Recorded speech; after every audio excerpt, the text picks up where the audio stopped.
और जम्मू कश्मीर में सरकार के गठन से वहां की जनता को क्या उम्मीदें हैं, क्या दिख रहा है इस बनती सरकार में, इस पर हम चर्चा करेंगे। हमारे साथ स्टूडियो में मेहमान मौजूद हैं, राजनीतिक विश्लेषक सुशील पंडित जी। बहुत बहुत स्वागत है सुशील जी आपका।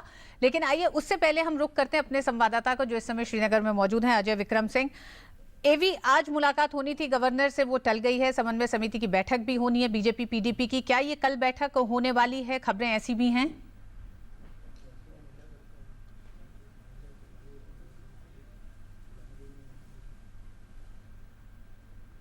एवी, अगर आपको हमारी आवाज मिल रही है, चलिए हम अजय विक्रम सिंह से फिर जुड़ेंगे। सुशील जी, शुरुआत आपसे करते हैं। जम्मू कश्मीर लगभग तैयार है, पहली महिला मुख्यमंत्री, मुस्लिम महिला मुख्यमंत्री देखने के लिए। इनके पिता पहले मुस्लिम, एक तरह से कह सकते हैं, गृह मंत्री थे। जी, उस मायने में ये अपने आप में एक बड़ी उपलब्धि है कश्मीर की राजनीति के लिए और देश की राजनीति के लिए भी। जम्मू कश्मीर, जैसा कि आप जानते हैं, एक संवेदनशील राज्य है और यहाँ की राजनीति भारत के लिए वर्षों तक चुनौती बनी रही है। और इस राज्य में राजनीतिक स्थायित्व, विकास और सुरक्षा, इन तीनों मुद्दों पर पूरी तरह बल दिया जाना बहुत आवश्यक है। सुशील जी, चुनौतियां क्या बड़ी दिखाई देती हैं महबूबा मुफ्ती के सामने? क्योंकि जो 76 दिन जो टला है सरकार बनना भी, उसके पीछे जो कहा जा रहा था जो भी गतिरोध रहे हों, लेकिन कल जो महबूबा मुफ्ती जब सामने आई तो उन्होंने कहा कि एजेंडा ऑफ अलायंस में कहीं कोई तब्दीली नहीं है। तो फिर क्या था वो जो गतिरोध था जो इतने लंबे समय तक चलता रहा? सबसे बड़ा मुद्दा जो मुझे लगता है वो ये है कि कश्मीर ने जिस तरह का एक चुनाव परिणाम दिया देश को और राज्य को, उसमें दो धुर विरोधी राजनीतिक धाराओं ने दो अलग अलग क्षेत्रों में प्रदेश के एक भारी बहुमत के साथ, भारी अपेक्षाओं के साथ जीत हासिल की।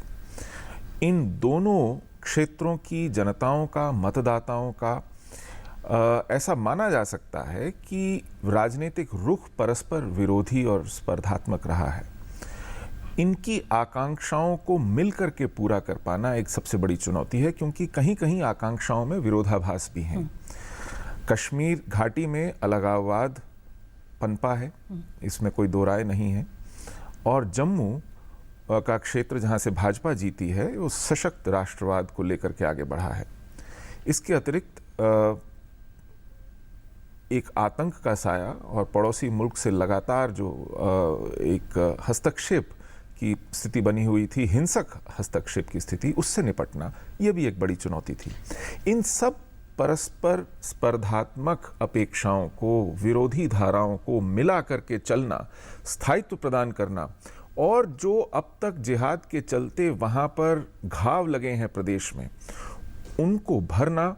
वहाँ एक तरह का जो जाति संहार हुआ है, कश्मीरी हिंदू समुदाय का पूरी तरह पलायन घाटी से हुआ है, उसको रिवर्स करना, उसको पलटा करके वहाँ पुनः कश्मीर घाटी में इन विस्थापितों को बसाना, ये बड़ी चुनौतियां हैं। और मरहूम मुफ्ती साहब के साथ जब एजेंडा ऑफ अलायंस हुआ तो भी विकास के, मतलब एक तरह से कह सकते हैं अम्ब्रेला के तले ये तमाम ऐसे मुद्दे थे जिसमें कश्मीरी पंडितों का भी मुद्दा था, जिसमें विकास भी है, युवाओं को रोजगार भी है, एक तरह से अलगाववाद एक बड़ी समस्या, उससे निपटने का भी। अब आपको क्या लगता है कि अब जो इतने लंबे समय के बाद फिर से सरकार बन रही, किस तरह से इस पर आगे बढ़ेगी और क्या दिशा होनी चाहिए अब आगे बढ़ने की? आगे बढ़ने की दो चार बिंदुओं पर बड़े आग्रह के साथ काम करना होगा। नंबर एक, वहाँ सुरक्षा को लेकर के, देश और राष्ट्र की अखंडता को लेकर के किसी भी तरह का कोई समझौता न होना चाहिए, न होता हुआ दिखना चाहिए, न प्रत्यक्ष न परोक्ष। देश को अब ये बहुत साफ तौर पर वहाँ जाहिर करना होगा अपने कॉन्डक्ट में कि अब किसी तरह की नॉनसेंस बर्दाश्त नहीं की जाएगी। वहाँ अब तक लोकतंत्र के दायरे में और आज़ादी के दायरे में जो भी कुछ उचित है वो हमेशा संभव होता रहा है। महबूबा मुफ्ती का पृष्ठभूमि देखते हुए और जो उनकी पार्टी है उसका रुख अभी तक देखते हुए आपको कितना संभव ये लगता है, इस पर हम बात करेंगे। लेकिन एक बार जरा हम अपने संवाददाता के पास चलते हैं। एवी हमारे साथ जुड़ रहे हैं। अजय विक्रम, आज गवर्नर से मुलाकात थी, समन्वय समिति की बैठक भी होनी है पीडीपी बीजेपी की। ये मुलाकात कल तक के लिए टली है, कल होनी है क्या, इसके बारे में कोई जानकारी?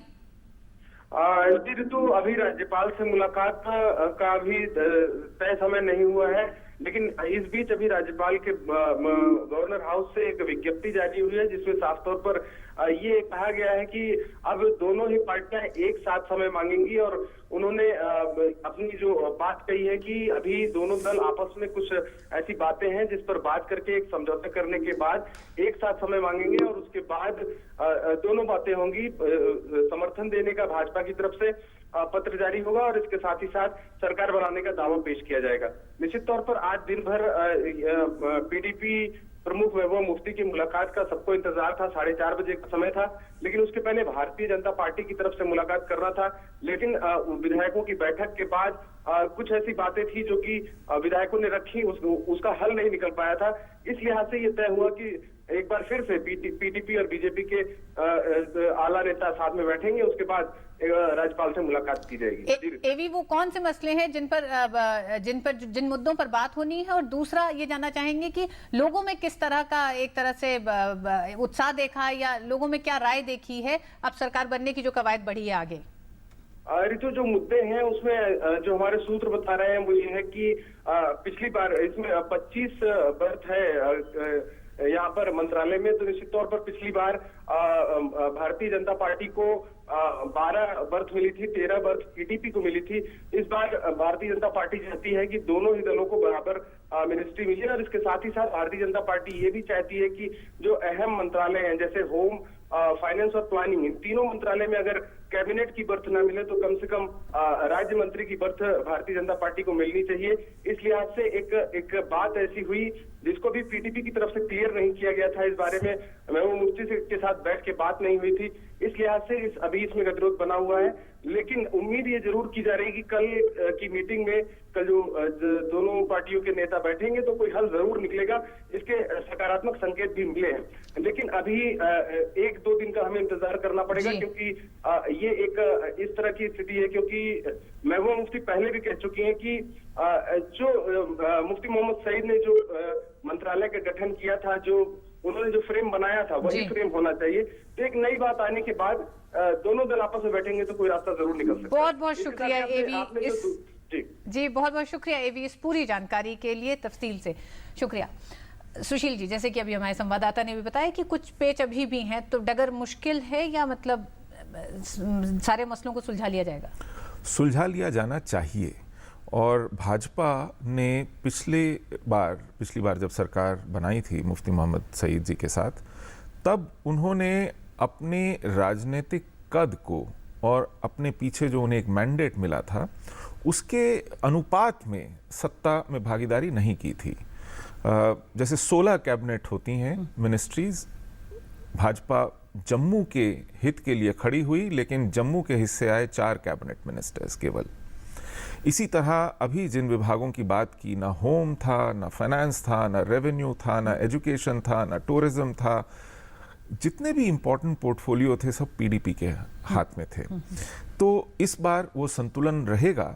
तो भाजपा को जिस क्षेत्र से इतनी मिला है, इतना समर्थन मिला है, उसको लगेगा कि हमारी सुनवाई है और हमारा सत्ता में भागीदारी है। सुशील जी, बड़े अंत में बहुत संक्षेप में, आपने इससे पहले जिक्र करा था कुछ ऐसे मसलों का जिन पर इस वक्त अब जो सरकार बन रही है उसको ध्यान देने की जरूरत है, जो राष्ट्र से जुड़े मसले हैं, उसको लेकर आपको क्या लगता है महबूबा मुफ्ती की पृष्ठभूमि, पार्टी का रुख देखते हुए कितना मुश्किल कितना आसान होगा?